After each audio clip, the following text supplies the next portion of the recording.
co-powered by Techno.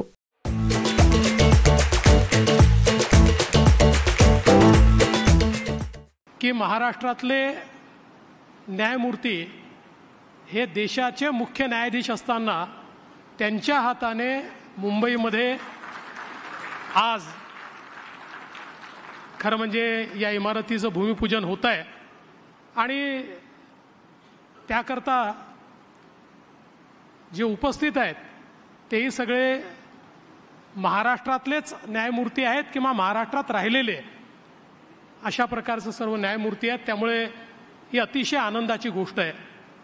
खरं म्हणजे गेले जवळपास 7-8 वर्ष ही नवीन इमारत व्हावी अशा प्रकारचा प्रयत्न चालला होता. त्याकरता जस्टिस भूषण गवई साहेब असतील, जस्टिस ओक साहेब असतील, दीपांकर दत्ता साहेब ज्यावेळी इथले चीफ जस्टिस होते त्यावेळेस त्यांनी केलेला प्रयत्न असेल, उपाध्याय साहेब असतील, अनेक लोकांनी सातत्याने पाठपुरावा करून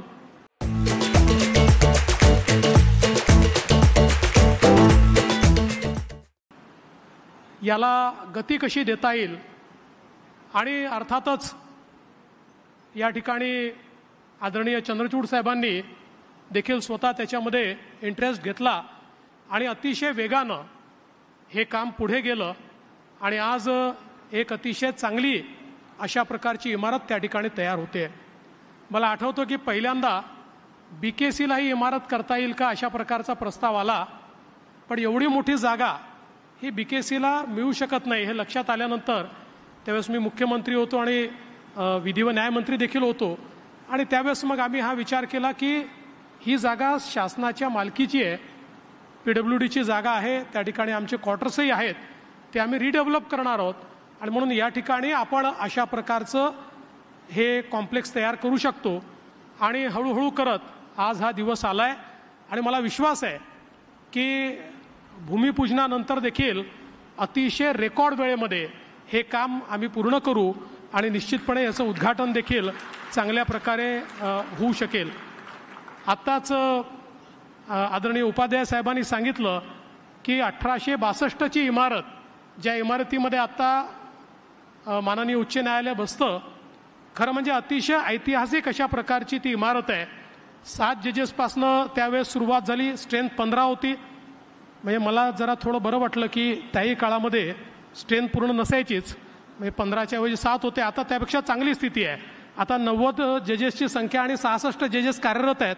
म्हणजे मला असं वाटतं की त्याच्यापेक्षा बरी स्थिती आता 73% जजेस आज उच्च न्यायालयामध्ये या ठिकाणी आहेत आणि त्या काळामध्ये खरं म्हणजे 16,44,000 रुपये एवढ्या फक्त रुपयांमध्ये ही इमारत तयार झाली होती आणि आज त्या इमारतीमध्ये पाहिल्यानंतर त्याचं जे हेरिटेज रूप आहे ते बघितल्यानंतर खरोखर मला असं वाटतं की त्यावेळेचं जे स्थापत्य होतं ते किती समृद्ध होतं हे आपल्याला पाहायला मिळतं. पण जरी स्थापत्य समृद्ध असलं तरी देखील आम्ही अनेक वेळा बघितलेलं आहे की अनेक जजेसला जीव मुठीत घेऊन त्या ठिकाणी बसावं लागतं, कारण कधी वरचा एखादा भाग खाली येईल याचा भरोसा नसतो आणि कुठल्याच प्रकारच्या सोयी त्या इमारतीमध्ये करता येत नाहीत. एक सोय करायची म्हटली तरी त्याच्यात 100 परवानग्या घ्याव्या लागतात, अशा प्रकारची अवस्था त्या ठिकाणी होती. त्यामुळे नवीन जागेची आवश्यकता होतीच.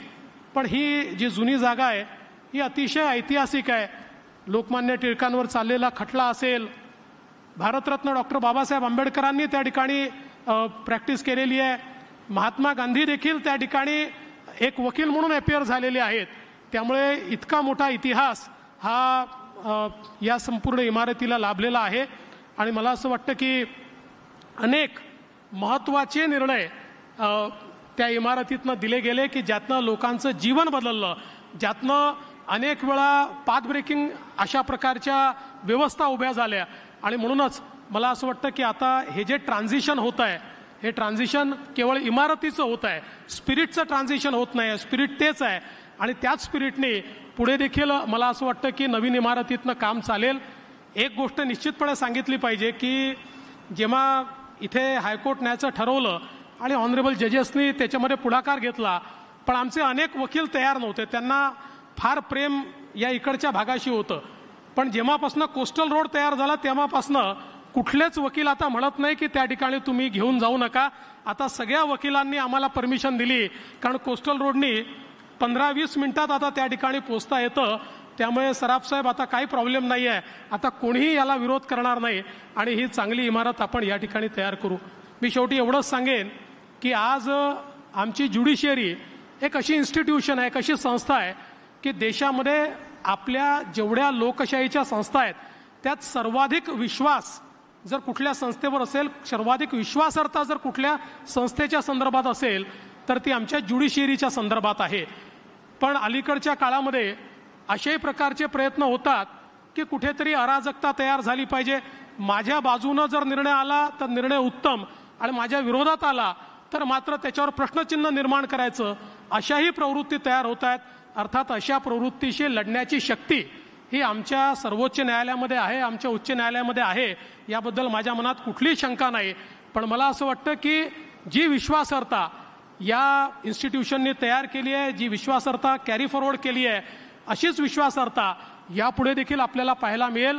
आणि पुढच्या काळामध्ये या अतिशय आयकॉनिक बिल्डिंगमधनं जी तयार होणार आहे ती आयकॉनिक असेलच. त्यामुळे त्या अतिशय आयकॉनिक बिल्डिंगमधनं न्यायदानाचं कार्य हे अधिक वेगानं, अधिक चांगल्या प्रकारे, अधिक लोकाभिमुखतेनं त्या ठिकाणी पार पडलं जाईल, हा विश्वास मी व्यक्त करतो.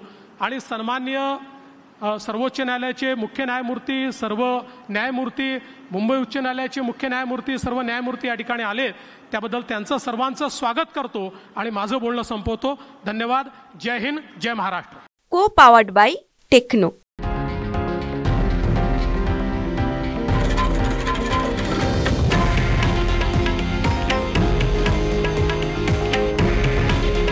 हे आहे देशातील नंबर 1 न्यूज नेटवर्क आणि आपण पाहत आहात TV9 मराठी.